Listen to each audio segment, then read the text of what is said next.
تو نبی پاک فرماتے ہیں قرآن پڑھنے والے کہ یہی لوگ اللہ والے اور خواص میں شامل ہیں، خاص لوگوں میں شامل ہیں، اللہ والے ہیں جو قرآن پڑھنے والے ہیں۔ اب سوچو کہ ہم قرآن کتنا پڑھتے ہیں۔ اب چند سورتوں کی فضیلت بھی سن لو۔ بندہ کہ یار پورا قرآن پڑھنے میں تو ٹائم لگے گا، پورا ہی پڑھنا ہے، لیکن جب جب موقع ملے تو میں کچھ آپ کو خاص صورتیں بتا دیتا ہوں جس کی برکتیں سنتے جاؤ۔ پیارے آقا علیہ الصلوۃ والسلام فرماتے ہیں اپنے گھروں کو قبرستان مت بناؤ، بے شک جس گھر میں سورہ بقرہ پڑھی جاتی ہے شیطان اس گھر سے بھاگ جاتا ہے۔ جب جب 2.5 پارے ہیں، 2.25 پارے ہیں، اگر صحیح پڑھنا ہے تو 1 گھنٹے میں ہو جاتی ہے سورہ بقرہ، 1 گھنٹہ نہیں ہے۔ شیطان بھاگ جائے، برکتیں آ جائیں گی نا۔ جس گھر میں شیطان ہوگا کدھر سے برکتیں آنی ہیں؟ تو سورہ بقرہ اپنے گھر میں پڑھیں، جب جب مہینے میں 1 بار پڑھ لیں، روز کا آدھا پارہ پڑھیں تو 4 دن میں 5 دن میں سورہ بقرہ ختم ہو جائے گی۔ پڑھنے والے تو بنے نا۔ سنیے سورہ کہف کی کیا فضیلت ہے۔ پیارے آقا علیہ الصلوۃ والسلام فرماتے ہیں جو سورہ کہف کی پہلی 10 آیتیں یاد کر لے دجال سے محفوظ رہے گا۔ صرف 10 آیتیں۔ ایک اور جگہ نبی پاک نے فرمایا جو سورہ کہف کی آخری 10 آیتیں یاد کر لے دجال سے محفوظ رہے گا۔ اور سبحان اللہ، اب جمعے کے دن سورہ کہف پڑھیں، اس کی الگ فضیلت ہے۔ سورہ یاسین کثرت سے پڑھا کریں۔ پیارے آقا فرماتے ہیں بے شک ہر چیز کا دل ہے اور قرآن کا دل سورہ یاسین ہے۔ جو 1 مرتبہ سورہ یاسین پڑھے گا اس کے لیے 10 مرتبہ قرآن پڑھنے کا ثواب لکھا جائے گا۔ اللہ کی رحمت تو دیکھو، سورہ یاسین 12-10 منٹ میں پوری ہو جاتی ہے، 10 قرآن کا ثواب۔ ہم سے گھنٹوں ٹی وی دکھوا لو، ہم سے گھنٹوں فون پہ بات کروا لو، 10 منٹ سورہ یاسین کے لیے ٹائم نہیں نکل۔ کتنی دوری ہے قرآن سے، سوچئے۔ سورہ دخان یہ بھی تقریباً 3 صفوں کی سورت ہے، بہت جلدی پوری ہو جاتی ہے۔ فضیلت سنو، پیارے آقا علیہ الصلوۃ والسلام نے فرمایا، ترمذی کی حدیث، جو کسی رات میں سورہ دخان پڑھے گا تو صبح ہونے تک 70,000 فرشتے اس کے لیے دعائیں مغفرت کرتے رہے۔ ہم ایک امام صاحب سے دعا کرا کے بڑے خوش ہوتے ہیں، یار فلاں مولانا صاحب آئے تھے، میں نے ان سے دعا کرائی، بڑی اچھی بات ہے، بزرگوں سے کرانی چاہیے، مگر اس بندے کی خوش قسمتی کے کیا کہنے کہ 70,000 فرشتے ساری رات اس کے لیے دعا کر رہے ہیں۔ پڑھ لیجئے سورہ دخان، کتنی دیر لگتی ہے سورہ دخان پڑھنے میں؟ سبحان اللہ۔ سورہ ملک یہ مدنی انعام بھی ہے، روزانہ رات کو جو سورہ ملک پڑھتے ہیں انہیں مبارک ہو۔ دعوت اسلامی کے مدرسۃ المدینہ بالغان میں بھی پڑھ کر سنائی جاتی ہے۔ نبی پاک علیہ الصلوۃ والسلام نے فرمایا بے شک قرآن میں 30 آیتوں پر مشتمل ایک سورت ہے جو اپنے قاری کے لیے شفاعت کرتی رہے گی یہاں تک کہ اس کی مغفرت کر دی جائے گی۔ یہ تبارک الذی بیدہ الملک ہے، 30 آیتوں والی سورت ہے، چند منٹ لگتے ہیں۔ اے میرے میٹھے اسلامی بھائیوں، میں نے مختصر وقت میں آپ کو کچھ قرآن پاک کے فضائل بیان کیے ہیں، کچھ اہمیت اجاگر کرنے کی کوشش کی ہے۔ سورہ اخلاص کتنی مختصر سورت ہے، اللہ کی رحمت دیکھو ہم پر کتنا برسنا چاہتی ہے۔ پیارے آقا علیہ الصلوۃ والسلام نے فرمایا، مسلم شریف کی حدیث ہے، آقا فرماتے تم میں سے کوئی شخص رات میں 1/3 قرآن کیوں نہیں پڑھتا، 1/3 قرآن کیوں نہیں پڑھتا؟ صحابہ کرام نے عرض کیا حضور کوئی شخص 1/3 قرآن، 1/3 قرآن رات میں کیسے پڑھ سکتا ہے؟ نبی پاک علیہ الصلوۃ والسلام نے فرمایا قل هو اللہ احد 1/3 قرآن کے برابر ہے، گویا کوئی 3 بار سورہ اخلاص پڑھ لے پورے قرآن کا ثواب عطا۔ اور کمال کا وظیفہ ہے، مگر ہم غلطی یہ کرتے ہیں کہ ہم اتنے مبارک وظیفے کو کثرت سے نہیں پڑھتے۔ آج بہت خوبصورت ایک روایت سنانے جا رہا ہوں۔ نبی پاک علیہ الصلوۃ والسلام کے صحابہ، بعض صحابہ نے فرمایا کہ جس مجلس میں، جس محفل میں، جس اجتماع میں سرور کائنات صلی اللہ تعالی علیہ وسلم پر درود پاک پڑھا جاتا ہے، اس مجلس سے ایک نہایت پاکیزہ خوشبو مہکتی ہے۔ ہم نارملی خوشبو لگاتے وقت کیا پلان کرتے ہیں کہ ایسی خوشبو ہو کہ تھوڑا دور تک جائے۔ عطر والے کو کہتے ہیں نا یار ذرا لانگ لاسٹنگ دینا، ایسا عطر پرفیوم دینا جو دیر تک رہے اور دور تک مہکے۔ آؤ میں بتاتا ہوں درود پڑھنے والوں، جب تم درود پڑھتے ہو تو خوشبو کدھر تک جاتی ہے؟ صحابہ کہتے ہیں جب کسی مجلس میں، کسی محفل میں درود پڑھا جاتا ہے تو اس درود کی مہک آسمانوں تک جاتی ہے، اور وہاں اللہ کے فرشتے اس خوشبو کو جب محسوس کرتے ہیں تو کہتے ہیں زمین پر کسی مجلس میں ہو نہ ہو کہیں آقا کے دیوانے جمع ہو کر نبی پاک پر درود و سلام کا نذرانہ پیش کر رہے ہیں. یعنی یہاں ہم درود پڑھیں وہاں فرشتوں کو پتہ چل جاتا ہے کہ کہیں درود پڑھا جا رہا ہے جس کی یہ مہک ہے، اس کی یہ خوشبو ہے جو آسمانوں تک پہنچ رہی ہے. اللہ اکبر. نبی پاک علیہ الصلوۃ والسلام ایسے، ان کا ذکر اتنا مہکا، ان کی بات کرے تو خوشبو نکلے، تو خود نبی پاک علیہ الصلوۃ والسلام کی خوشبو کا عالم کیا ہوگا. میں بڑے بڑے حسین، بڑے اسپیشل لوگوں کی لوگ بات کرتے ہیں، لوگ کہتے ہیں بہت حسین ہے فلاں فلاں جناب، بڑا اس کو لوگ فالو کرتے ہیں، اس کے فینز ہیں، اس کے فالوورز ہیں. دنیا داروں کی جو محبت میں گرفتار ہیں، میں ایک سوال کرنا چاہتا ہوں، ساری دنیا میں کوئی کتنا ہی حسین کیوں نہ ہو، اس کے پسینے سے بدبو آتی ہے، ٹھیک ہے نا جناب؟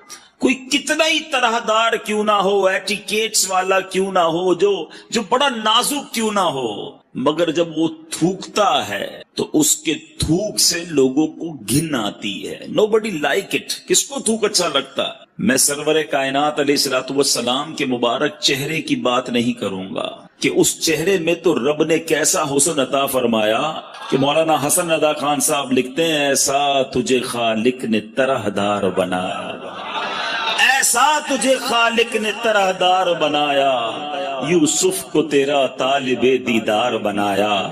کونین بنائے گئے سرکار کی خاطر، کونین کی خاطر تمہیں سرکار بنایا. تو نبی پاک کے مبارک چہرہ انور اور اس کے حسن کی بات آج نہیں کریں گے، پیارے آقا کے ان ہاتھوں کی بات نہیں کریں گے کہ جس طرف اٹھ گئی دم میں دم آ گیا، اس نگاہ عنایت پہ لاکھوں سلام، ہاتھ جس سمت اٹھا غنی کر دیا، موجے بحر سماحت پہ لاکھوں سلام. ہم اس کی بھی بات نہیں کریں گے. پیارے آقا کے مبارک دور و نزدیک کے سننے والے وہ کان لالے کرامت پہ لاکھوں سلام، اس کی بھی بات نہیں کرتے، بلکہ ہم صرف ان دو چیزوں کی بات کرتے ہیں کہ جس سے عموماً لوگ دور بھاگتے ہیں. میں اور آپ پرفیوم کیوں لگاتے ہیں، عطر کیوں لگاتے ہیں؟ کہ میرے اور آپ کے پسینے سے کسی کو بدبو نہ پہنچے. ایسا ہی ہے نا، بندہ اپنے پسینے سے کسی اور کو تکلیف نہ ہو، اچھی بات ہے، سنت کی نیت بھی ہو اور یہ بھی ساتھ نیت ہو کہ میری وجہ سے کسی مسلمان کو تکلیف نہ ہو، عطر لگانے کا بھی ثواب ملے گا. لیکن آج بتاتا ہوں میرے آقا کا پسینہ کیسا تھا، نبی پاک کا لعاب دہن کیسا تھا. We just talk about these two things. ہم فقط ان دو چیزوں کی آج بات کرتے ہیں، ذرا غور کیجئے. باقی نبی پاک کے کمالات تو بیان ہی نہیں کر سکتے نا. بڑے بڑے علماء نے کوشش کی، عاشقوں کے امام نے بھی قلم اٹھایا،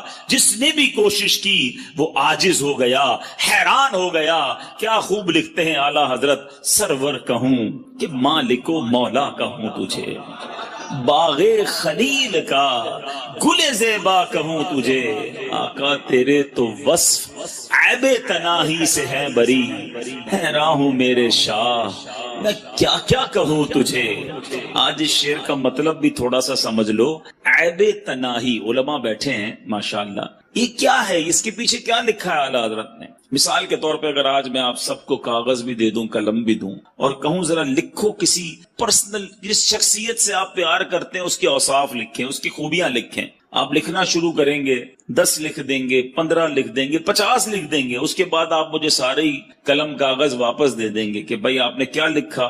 آپ لکھیں گے بڑا حسین ہے، خوبصورت ہے، ملنسار ہے، مسکراتا ہے، مدد کرتا ہے، خیال کرتا ہے، حوصلہ بڑھاتا ہے. 10 15 20 پھر رک جائے گی نا قلم، اسٹاپ. آپ کہیں گے جناب یہ جس سے میں پیار کرتا ہوں نا یہ اس کی تعریف ہے. اعلیٰ حضرت کہتے ہیں یہ جو چیز ختم ہو جاتی ہے نا، تعریف رک جاتی ہے، تعریف اینڈ ہو جاتی ہے، یہ بھی تو ایک عیب ہے. تناہی اینڈ ہو جانا. اعلیٰ حضرت کہتے ہیں نبی پاک کی ذات وہ ہے جن کے اوصاف ختم ہی نہیں ہوتے ہیں. 1400 سال سے زیادہ وقت گزر گیا ہے، آج تک لکھنے والے لکھ رہے ہیں۔ بات ہے کہ پوری نہیں ہو رہی ہے، بات ہے کہ ختم ہی نہیں ہو رہی ہے۔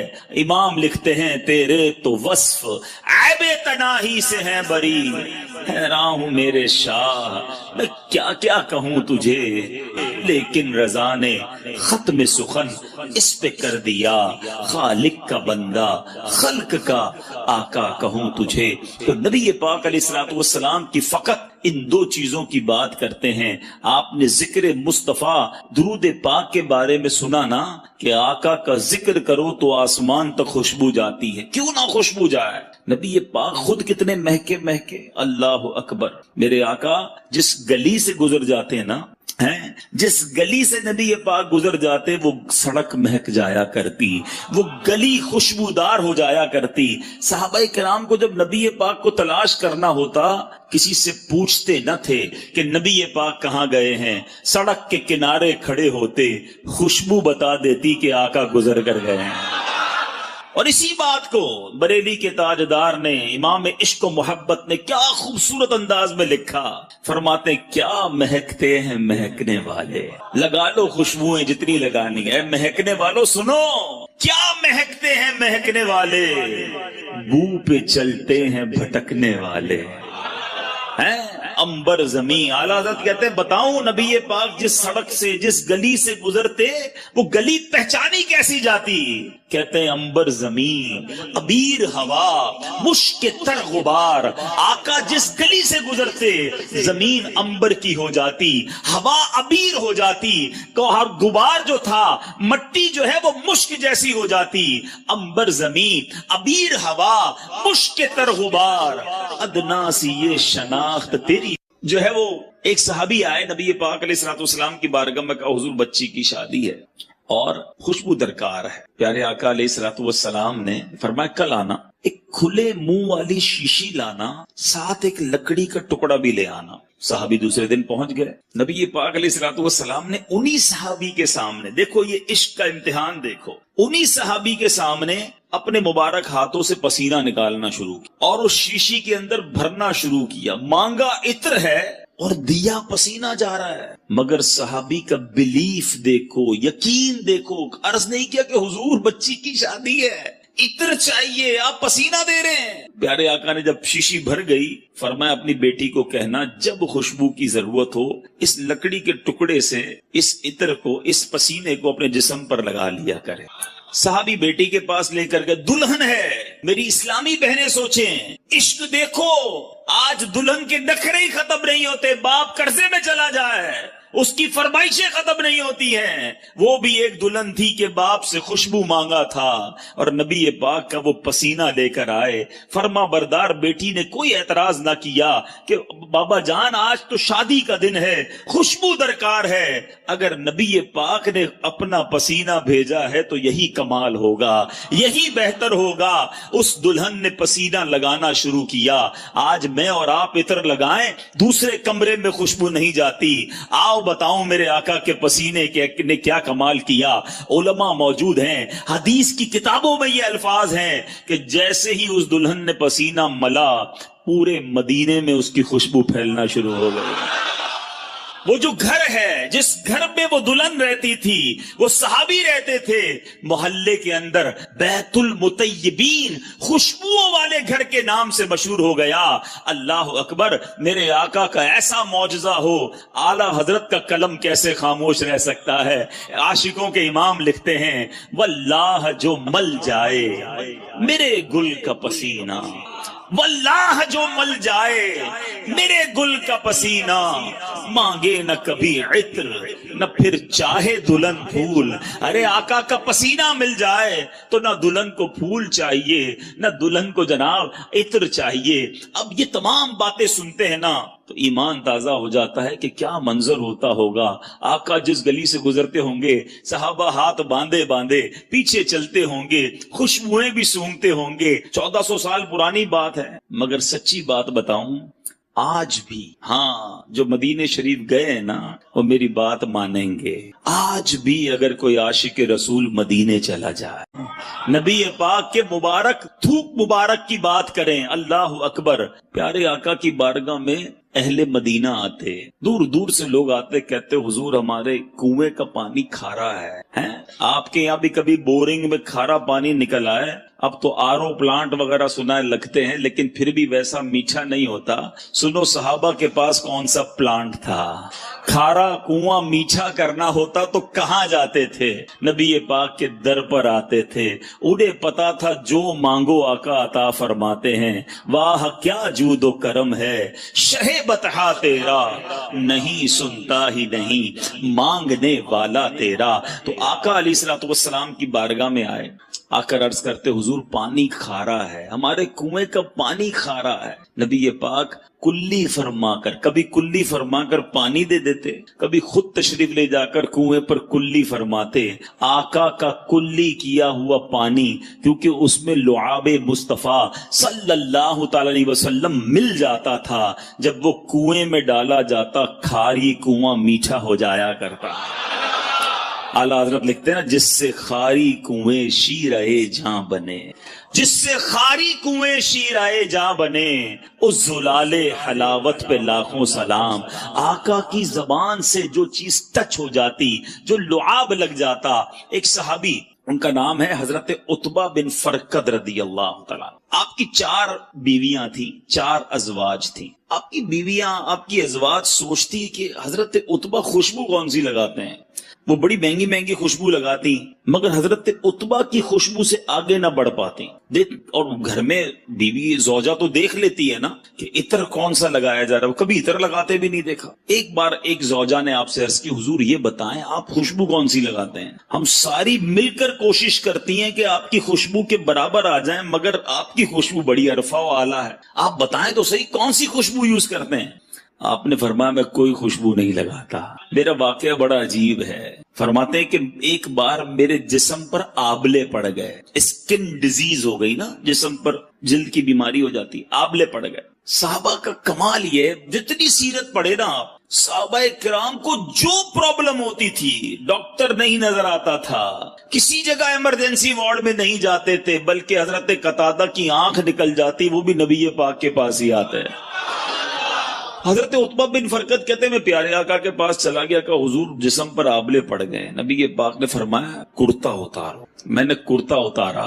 آج اسکن پر، جلد پر کوئی بیماری لگے تو کریم لگائی جاتی ہے، آئنٹمنٹ لگائے جاتے ہیں، بڑے بڑے ڈاکٹر فارمولے لگاتے ہیں۔ نبی پاک نے حضرت عتبہ کا کرتا اتارنے کے بعد اپنا لعاب دہن نکالا، حضرت عتبہ کے جسم پر ملنا شروع کر دیا۔ اپنی زوجہ سے فرماتے ہیں وہ دن ہے، آج کا دن ہے، آبلے تو ختم ہو گئے، ہمیشہ میرا جسم بہکتا ہی رہتا ہے۔ تو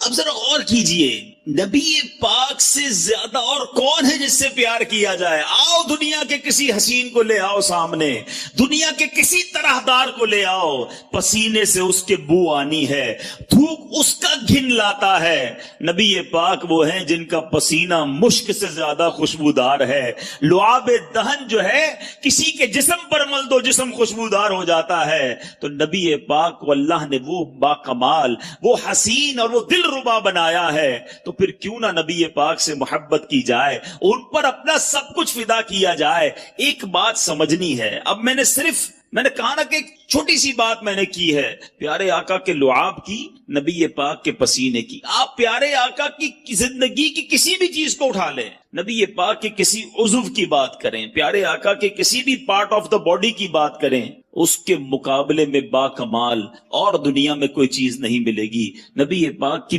باتیں، پیارے آقا کی پرخیف گفتگو کی بات کریں، ایسا بولنے والا سارے جہان میں کوئی اور نہیں ملے گا۔ نبی پاک کی عادتوں کی بات کریں، ایسی عادتیں دنیا میں کہیں نہیں ملے گی۔ اور ایسے کیسے ملے گا جب نبی پاک کو رب نے حبیب بنایا، اپنا حبیب بنایا، تو پھر پیارے آقا جیسا پھر کسی کو نہ بنایا۔ اور یہ بات میں نہیں کہتا، ایک بار پیارے آقا علیہ الصلوۃ والسلام نے خود جبریل امین سے ارشاد فرمائی. حدیث کا مضمون ہے: جبریل یہ تو بتاؤ، تم نے سارے نبیوں کو دیکھا ہے، سارے جہان کو دیکھا ہے، کیا تم نے ہم جیسا، مجھ جیسا کسی اور کو پایا؟ جبریل امین کا جو جواب ہے نا، وہ میں اعلیٰ حضرت کے شعر کے ذریعے دینا چاہتا ہوں.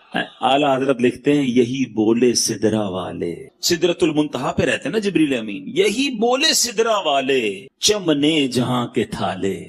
آقا ہم نے ساری دنیا کو دیکھا، ساری دنیا کو چھان ڈالا، یہی بولے سدرا والے چمنے جہاں کے تھالے، سبھی میں نے چھان ڈالے، تیرے پائے کا نہ پایا، تجھے یک نے یک بنایا. آقا رب نے آپ جیسا کسی کو نہیں بنایا. اب آؤ بتاتا ہوں، جب جبریل امین نے نبی پاک جیسا کسی کو نہیں دیکھا نا، تو پھر نبی پاک سے اٹیچمنٹ کیسی ہو گئی، پیارے آقا سے محبت کیسی ہو گئی. سارے نبیوں کے پاس گئے ہیں، مگر تفاسیر کی کتابوں میں سبحان اللہ لکھا، حضرت آدم علیہ الصلوۃ والسلام کے پاس جبریل امین 12 مرتبہ حاضر. کتنی بار؟ حضرت سیدنا ادریس علیہ الصلوۃ والسلام کے پاس 4 مرتبہ حاضر ہوئے. حضرت سیدنا نوح علیہ نبینا علیہ الصلوۃ والسلام کے پاس 50 مرتبہ حاضر ہوئے. حضرت سیدنا ابراہیم علیہ الصلوۃ والسلام کے پاس 42 ٹائمز 42 بار حاضر ہوئے. حضرت سیدنا موسیٰ کلیم اللہ علیہ نبینا علیہ الصلوۃ والسلام کے پاس 400 بار حاضر ہوئے. اور اب بتاتا ہوں، حضرت عیسیٰ علیہ الصلوۃ والسلام کے پاس جو روح اللہ ہیں 10 بار حاضر ہوئے. آپ جاننا چاہیں گے نبی پاک کے پاس کتنی بار حاضر ہوئے؟ اچھا پہلے تھوڑی سی کیلکولیشن کرتے ہیں، آج ناظم آباد والوں کا کچھ حساب بھی چیک کر لیتے ہیں. پیارے آقا علیہ الصلوۃ والسلام کی پہلی ملاقات جبریل امین سے جب ہوئی، اس وقت نبی پاک کی عمر مبارک کیا تھی؟ 40 سال. پہلی ملاقات پتہ ہے کہاں ہوئی تھی؟ غار حرا میں. پہلی وہی لے کر آئے نا، تو 40 سال کی عمر مبارک میں جبریل امین سے پہلی ملاقات. دنیا میرے آقا نے کتنے سالوں کے لیے اختیار فرمائی؟ 63 سال. کتنے سالوں کے لیے؟ ظاہری پردہ فرما لیا. اس کے بعد 40 سال 63 سال، کتنے سال بچے؟ 23 سال. Very good. 23 ایئرز ملاقات کے رہے. 23 سال میں دن کتنے ہوتے ہیں؟ 360 دن ہوتے ہیں تقریباً ایک اسلامی سال میں. 10 سال میں کتنے دن ہو گئے؟ 3600 دن. ٹھیک ہے، کتنے دن ہو گئے؟ 3600. 20 سال میں کتنے ہو گئے؟ 7200. ٹھیک ہے، مزید 3 سال کے 1000 دن گن لیں تو 8200 8300 دن بنتے ہیں. 8300 اپروکسیمیٹلی 8280 بنتے ہیں. ٹھیک ہے، یہ بہت مزیدار بات ہے، یاد کر لو گے ایمان تازہ ہو جائے گا. 8280 دن ہیں میرے آقا کی ظاہری حیات کے پہلی ملاقات سے لے کر دنیا سے پردہ فرمانے تک. اور جو ماشاءاللہ سیرت پڑھتے ہیں انہیں پتا ہے کہ کئی دن اس میں ایسے گزرے کہ کئی دن تک جبریل امین حاضر نہیں ہوئے. بہت سارا گیپ بھی آیا. اگر 8280 دن بھی گن لینا تو جبریل امین کتنی بار آئے؟ علماء بتاتے ہیں 24000 بار نبی پاک کی بارگاہ میں حاضری دی. کیوں؟ وجہ کیا تھی؟ بڑا معمہ ہے. کسی کے پاس 42 بار، کسی کے پاس 100 بار، کسی کے پاس 12 بار، 24000 بار. ایوریج تو نکالو. 8000 دن میں 24000 بار کا مطلب یہ بنتا ہے کہ روزانہ 3 بار. اور کدھر سے آتے تھے؟ برابر گلی سے نہیں، سدرۃ المنتہا. ڈسٹینس کتنا ہے سدرۃ المنتہا کا؟ یہ بھی حدیث بتاتی ہے. احادیث میں یہ مضمون موجود ہے کہ زمین سے پہلے آسمان کا فاصلہ 500 سال، پہلے آسمان سے دوسرے آسمان کا فاصلہ 500 سال. گنتے چلے جائیں 3500 سال لگیں گے 7ویں آسمان تک پہنچنے کے لیے. اور اس کے بعد سدرۃ المنتہا اس کے اوپر ہے. اتنا دور سے روزانہ یعنی اپروکسیمیٹلی روزانہ اوسطاً 3 سے زیادہ بار نبی پاک کے پاس آنا. وجہ کیا ہے؟ اتنا سفر کیوں کیا؟ اور انبیاء کے پاس تو تھوڑی بار گئے. بات یہ ہے ہمارے پاس جواب اگر ہمیں ڈھونڈنا ہوتا ہے تو کبھی اعلیٰ حضرت کی بارگاہ میں حاضری دیتے ہیں. آؤ آج برادر اعلیٰ حضرت سے پوچھتے ہیں. شہنشاہ سخن لکھتے ہیں بے لکھائے یار ان کو چین آ جاتا اگر. کہتے بات یہ ہے نبی پاک کو پہلی بار دیکھا اس کے بعد چین ہی نہیں آتا تھا. آقا سے ملے بغیر قرار ہی نہیں آتا تھا. بے لکھائے یار ان کو چین آ جاتا اگر بار بار آتے نہ یوں جبریل سدرہ چھوڑ کر، سدرۃ المنتہا چھوڑ کر بار بار اس لیے آنا ہے کہ نبی پاک کا جلوہ دیکھنا ہے۔ کیوں کہ ایسے یہی بولے سدرہ والے، چمنے جہاں کے کھالے سبھی میں نے چھان ڈالے، آقا تیرے پائے کا نہ پایا تجھے یک نے یک بنایا۔ نبی پاک کے دیدار کے بغیر انہیں چین ہی نہ آتا تھا۔ تو یہ مرتبہ ہے نبی پاک علیہ الصلوۃ والسلام کا، یہ مقام ہے سرور کائنات علیہ الصلوۃ والسلام کا۔ ایک چھوٹا سا اشارہ دے کر مزید آگے چلتا ہوں۔ جبریل امین 3500 سال کا ڈسٹنس روز 3 بار کر لیں، اسپیڈ کتنی ہوگی، رفتار کتنی تھی کہ پلک جھپکتے میں آتے، پھر جاتے، پھر آ جاتے۔ تو جب جبریل امین کی رفتار کا عالم یہ ہے تو جبریل کے آقا کی رفتار کا عالم کیا ہو۔ تو معراج کی شب اگر میرے آقا تھوڑی ہی دیر میں سارا سفر کر کے تشریف لے آئے تو کوئی تعجب کی بات نہیں ہے، بلکہ اس وقت تو کنڈی بھی ہلتی رہی، بستر بھی گرم تھا۔ علماء بڑا پیارا عشق بھرا جواب دیتے ہیں کہ جناب اتنا سارا سفر ہوا، ابھی واپس آئے تو بستر گرم ہے، کنڈی بھی ہل رہی ہے، سفر تو بہت طویل تھا، یہ کیسے ہو گیا؟ تو علماء عشق بھری زبان میں جواب دیتے ہیں کہ بات یہ ہے کہ آج دنیا میں بھی آپ کی میری گھڑی سے سیل نکال لیں تو گھڑی رک جائے گی نا، سیل ڈالیں تو پھر چلنا شروع ہو جائے گی۔ علماء کہتے ہیں آقا سارے جہان کی جان ہیں، جب جان ہی چلی گئی تھی تو جہان رک گیا تھا، نبی پاک تشریف لائے دنیا پھر چلنا شروع ہو گئی۔ وہ جو نہ تھے تو کچھ نہ تھا، وہ جو نہ ہو تو کچھ نہ ہو، جان ہے وہ جہان کی، جان ہے تو جہان ہے۔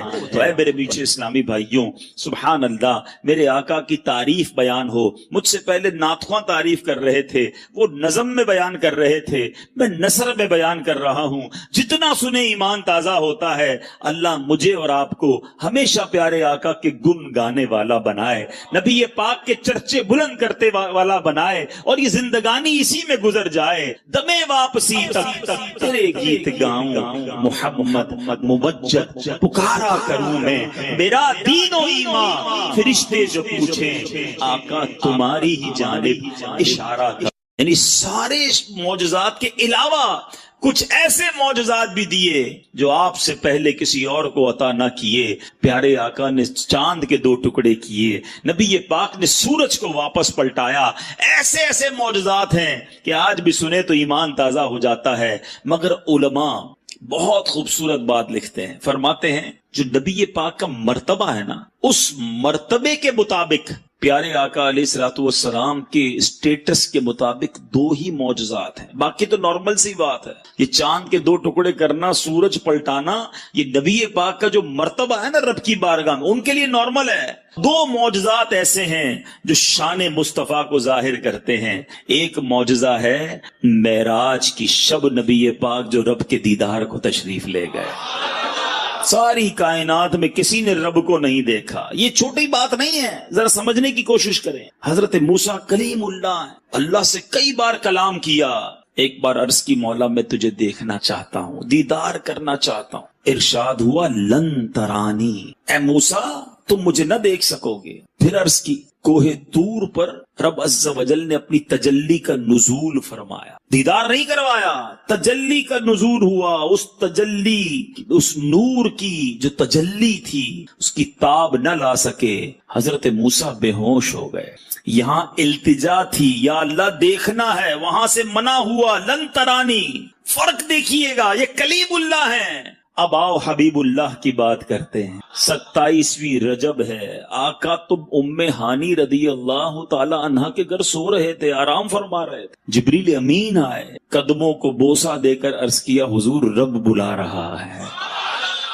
وہاں حضرت موسیٰ خود عرض کر رہے ہیں، یہاں بلایا جا رہا ہے۔ تبارک اللہ شان تیری، تجھی کو زیبا ہے بے نیازی، کہیں تو وہ جوش لن ترانی، کہیں تقاضے وصال کے تھے۔ یہاں بلایا جا رہا تھا۔ آپ ذرا غور کیجئے، ساری کائنات میں اور کوئی نہیں جس نے اپنی آنکھوں سے رب کا دیدار کیا ہو، یہ فقط میرے آقا کی شان ہے۔ یہ معجزہ ہے نبی پاک کا جو سرکار علیہ الصلوۃ والسلام کے مرتبے کے مطابق ہے، اور اسی بات کو ہم صلاۃ و سلام میں کئی بار سنتے ہیں۔ آج اس بات کو سمجھنے کے بعد پڑھو تو اور لطف آئے گا۔ شاعر لکھتے ہیں نا، قصہ طور و معراج سمجھے کوئی، ٹرائی ٹو انڈرسٹینڈ ڈفرنس، دیکھو طور اور معراج، قصہ طور و معراج سمجھے کوئی، فرق مطلوب و طالب کا دیکھے کوئی۔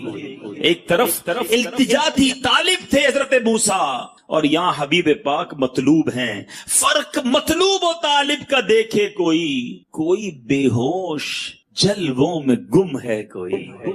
وہاں وہ بے ہوش ہو گئے اور آقا جلووں میں گم ہے۔ کوئی بے ہوش جلووں میں گم ہے کوئی، کس کو دیکھا یہ موسیٰ سے پوچھے کوئی۔ آنکھ والوں کی ہمت پہ لاکھوں سلام۔ تو ایک معجزہ تو یہ، اب دوسرا کون سا معجزہ جو نبی پاک کی شان کے لائق، آپ کے مرتبے کے لائق، اتنا بڑا معجزہ کہ جس معجزے کو اعظم المعجزات کہا گیا، سب سے بڑا معجزہ اس کو کہا گیا، ٹھیک ہے، the biggest miracle، سب سے بڑا معجزہ، اور وہ معجزہ ہے قرآن مجید فرقان حمید۔ اور کمال کی بات یہ ہے، اور معجزے جتنے ہوئے نا ہم سن ہی رہے ہیں، ایمان تازہ کر رہے، دیکھا نہیں۔ ہم میں سے کس نے دیکھا چاند کو دو ٹکڑے ہوتے، کس نے دیکھا سورج کو واپس پلٹاتے ہوئے؟ ہم نے ابو جہل کی ہاتھوں میں کنکریوں کو کلمہ پڑھتے بھی نہیں دیکھا۔ ہم نے حدیبیہ کے مقام پر نبی پاک کی مبارک انگلیوں سے فوارے جاری ہوتے بھی نہیں دیکھے۔ یہ تو صحابہ تھے جو اپنی آنکھوں سے شب و روز معجزات دیکھتے، کبھی شجر سلام کرتے، کبھی حجر سلام کرتے، کبھی اونٹ آ کر سجدہ کرتا، نبی پاک سے جناب کبھی جانور کلام کرتے، صبح و شام صحابہ یہ معجزات دیکھتے۔ ہم فقط سن رہے ہیں، سننے میں اتنا لطف آتا ہے، دیکھنے کا عالم کیا ہوگا۔ ہر کوئی فدا ہے بن دیکھے، دیدار کا عالم کیا ہوگا۔ مگر اے عاشقان رسول، مدنی چینل کے ناظرین، سب سے بڑا جو معجزہ ہے وہ ہمارے درمیان ہے۔ جی ہاں، وہ تو ہم دیکھ سکتے ہیں نا، ہم اسے تو محسوس کر سکتے ہیں، اس کی برکتیں تو لوٹ سکتے ہیں۔ قرآن کا اعجاز دیکھو، آج بھی 1400 سال سے زیادہ عرصہ گزر گیا ہے، زبر زیر پیش کا فرق نہیں آ سکتا۔ رب نے اپنی کتاب کی حفاظت کا ذمہ خود لیا ہے۔ دنیا کی ایک کتاب آپ کو بڑی پسند ہو، بہت پڑھاکو آدمی کوئی ہو کہ مجھے کتاب بڑی پسند ہے، کتنی بار پڑھو گے؟ 2 بار، 4 بار، 5 بار، 6 بار، پھر آپ کہو گے یار بہت پڑھ لیا، بور ہو گیا، لائبریری میں رکھ دو۔ قرآن کا اعجاز یہ ہے، 1000 بار پڑھو، ہر بار نیا لطف دیتا ہے۔ قرآن سے جی نہیں بھرتا، قرآن سے دل نہیں اکتاتا۔ ارے بندے کو عربی نہ آئے، صحیح قرآن پڑھنے والا مل جائے، قاری پڑھتا رہے، بندہ رونا شروع کر دیتا۔ یہ وہ چاشنی ہے، یہ وہ نور ہے، یہ وہ رکت ہے جو قرآن اپنا اعجاز آج بھی دکھاتا ہے۔ یہ پیارے آقا کا معجزہ آج بھی میں اور آپ اپنی آنکھوں سے دیکھ سکتے ہیں۔ 5-6 سال کا بچہ ہوتا ہے، اپنے گھر کی زبان سیدھی بولنا نہیں آتی، مگر پورا قرآن اسے زبانی یاد ہو جاتا ہے۔ یہ قرآن کا کمال نہیں تو کیا ہے، ہمارے سامنے ہے۔ اور کتنے فضائل ہیں قرآن کے، کتنی حدیثیں ہیں قرآن کی جناب فضائل کے اندر، مگر آج ہمارے پاس قرآن پڑھنے کا ٹائم نہیں۔ اے میلاد منانے والوں، نبی پاک سے محبت کرنے والوں، مجھے بتائیے کہ پیارے آقا کا یہ معجزہ، یہ رب کا کلام ہمارے درمیان ہے، مگر ہم میں سے کون قرآن پڑھتا ہے؟ اور قرآن اگر پڑھے نا اور اس کو سمجھے بھی، اللہ اکبر، ایسے ایسے واقعات ہیں، ایسی ایسی اس کی سبحان اللہ آیتیں ہیں، اگر انڈرسٹینڈ کرنا شروع کریں تو بندے کا ایمان تازہ ہو جاتا ہے کہ رب نے کیا کیا ہمارے لیے ارشادات فرمائے ہیں۔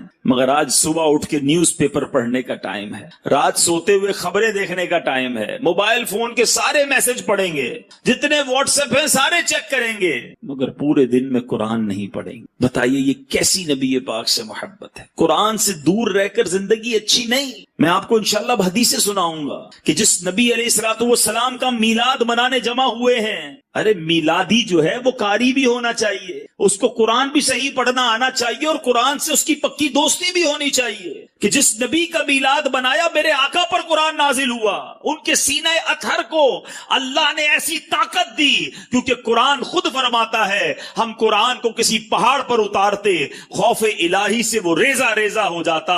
اللہ تبارک و تعالی نے قلب مصطفیٰ کو یہ طاقت عطا فرمائی کہ ان کے سینے پر قرآن نازل ہوا۔ جس نبی سے تمہیں محبت ہے انہوں نے یہ تحفہ ہمیں دیا ہے۔ اے اللہ میں حاضر ہوں، تیرا بندہ ہوں، تو نے پیدا کیا، تو نے رزق دیا، تو نے ہمیں صحت دی، تو نے سب کچھ دیا، ایمان کی دولت تو نے دی۔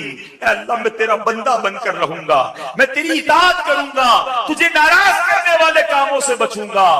مگر آج حال یہ ہے میرے پیارے اسلامی بھائیوں، اب میں جو جملہ کہنے جا رہا ہوں نا وہ بڑا سخت ہے۔ آج حال یہ ہے کہ آج اللہ کو لبیک لوگ نہیں کہہ رہے، ایسا لگتا ہے شیطان کو لبیک کہہ رہے۔ زبان سے نہیں کہتے مگر سچ بتاؤ مانتے کس کی ہیں؟ صبح ہوئی، رب کا حکم تو فجر پڑھنا تھا نا، تمہاری فجر قضا ہوئی، تم نے اللہ کی بارگاہ میں لبیک کہی، شیطان کی بات کہی لبیک۔ ظہر ہوئی، تمہاری ظہر قضا ہوئی، تم نے کس کو لبیک کہا؟ رحمان کو یا شیطان کو؟ تمہاری مغرب قضا ہو جاتی ہے، عشاء قضا ہو جاتی ہے، جھوٹ بولتے ہو، حرام کماتے ہو، حرام دیکھتے ہو، سوچو جو گناہ کرنے والا یہ کس کو لبیک کہہ رہا ہے؟ افسوس یہ ہے کہ اگر پورے دن میں ہم اپنے اعمال لکھیں نا تو ایسا لگتا ہے دن میں کئی بار شیطان کو لبیک کہہ رہے ہیں، اللہ کو لبیک نہیں کہہ رہے۔ اللہ کو لبیک کہنے والا اس کی نماز کیسے جاتی ہے؟ وہ حرام کیسے کمائے گا؟ وہ جھوٹ کیسے بولے گا؟ وہ ظلم کیسے کرے گا؟ وہ ماں باپ کو کیسے ستائے گا؟ وہ شراب کیسے پیے گا؟ وہ جوا کیسے کھیلے گا؟ نہ کرو ایسا، اللہ کے ہو جاؤ، اللہ یہ ساری دنیا تمہاری کر دے گا۔ ابھی بھی لوگ کہتے ہیں یار بس یہ بیان بالکل صحیح ہو رہا ہے لیکن یار بس 5-7 سال ذرا کام کو ٹائم دے دوں، فیملی کو ٹائم دے دوں، ذرا عیاشی کر لوں، جوانی گزار لوں، پھر میں نے اللہ ہی کرنا ہے، میرا اور کام کیا ہے؟ تو اللہ کے بندو شیطان یہی تو چاہتا ہے تم ابھی توبہ نہ کرو۔ کئی لوگ توبہ کے انتظار میں ہی دنیا سے چلے گئے۔ کیا جوانوں کی موت نہیں ہوتی؟ یاد رکھیے گا ان کے جو غلام ہو گئے، ان کے جو غلام ہو گئے، وقت کے امام ہو گئے، نام لیوا ان کے جو ہوئے، ان کے اونچے نام۔ تو ہمیں یہ سوچنا ہے کہ ہم کس کے بندے ہیں، لبیک کس کو کہنی ہے، بات کس کی ماننی ہے۔ آج یہ ذہن بنا کر جاؤ کہ میں نے دل کی گہرائیوں سے روز اپنے رب کی بارگاہ میں لبیک کہنا ہے۔ ادھر مؤذن فجر کی اذان دے گا، ادھر میں نے لبیک کہہ کر مسجد میں حاضر ہو جانا ہے۔ ادھر ظہر کی اذان ہوگی، میں نے دل میں لبیک کہنا ہے، اے اللہ میں حاضر ہوں، نماز کے لیے حاضر ہونا ہے۔ آپ کے سامنے حرام روزی آ رہی ہے، آپ نے حرام روزی کو ٹھکرانا ہے اور رب کی بارگاہ میں کہنا ہے لبیک اللہم لبیک، مولا میں حرام نہیں کماؤں گا۔ حرام کام کرنے کو جی چاہے کوئی دوست بلائے، شیطان بڑگلائے، نہیں لبیک کہہ چکا، اللہ کا بندہ ہوں، حرام کی طرف نہیں جاؤں گا۔ ذکر کیجئے، درود پڑھیے اور زندگی سنتوں کے مطابق گزاریے۔ اس طرح کی جب زندگی گزاری نا تو پھر انشاءاللہ قبر میں بھی چین ہوگا، محشر میں بھی چین ہوگا، اور اللہ نے چاہا مکے مدینے کی حاضریاں اور وہاں جا کر بھی لبیک پڑھنا نصیب ہوگا۔